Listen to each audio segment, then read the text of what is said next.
Ito yung ventilation ng yan sa ilalim ng floor ng cold storage. Kasi yung moisture pag malamig yun, pag galing yelo, Mangat. kaya may mga Ilalabas. Cold blower. Ito yung blast freezer na number 3. number 3.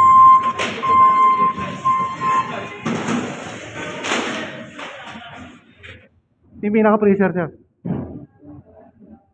Blast freezer number 3. Okay, sir.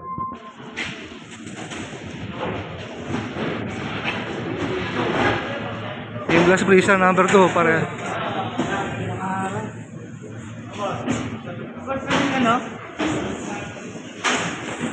Papasok sa papasok.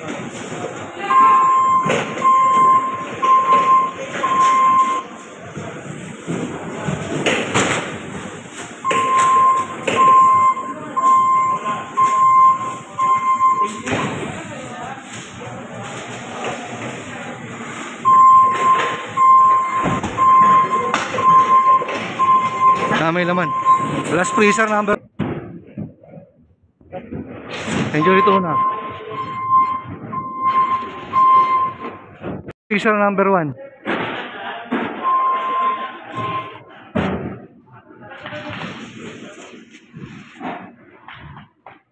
Ano tawag ito, sir?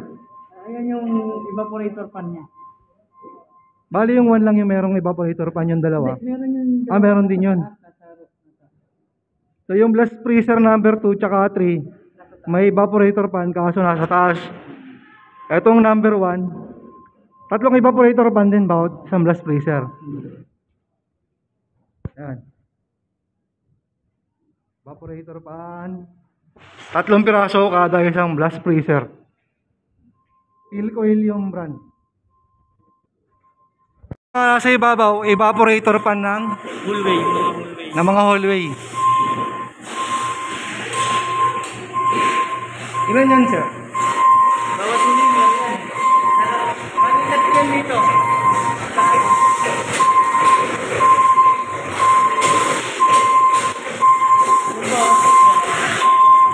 Tatlo. Oo. Sa cold room. Tatlong evaporator fan dito sa cold room hallway. Ito yung cold room number 6. 6B. Cold room 6B. Yung Evaporator niya. yan yung evaporator fan sa taas. 6B. Cold room. Ito yung 6A. Cold room. Meron ulit evaporator fan.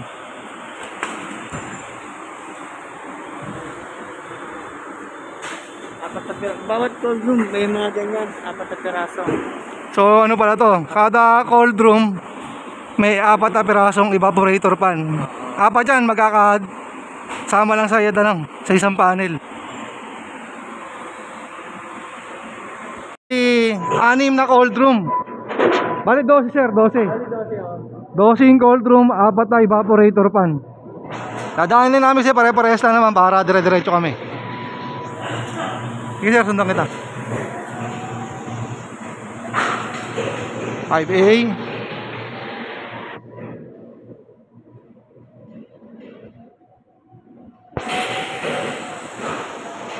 4B. Sir, ito mga to.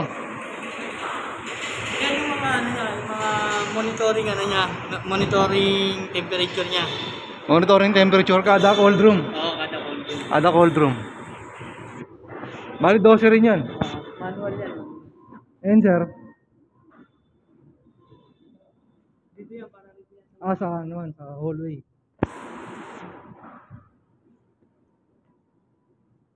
Dosing cold room, dosing monitoring. Bawat cold room may 4 na evaporator fan. 1 hanggang 5 hanggang 6B. area. Dalawang evaporator fan dito sa unloading area.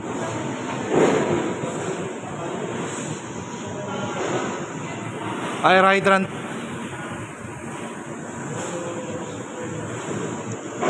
Loading area ano to? A lang, isa lang.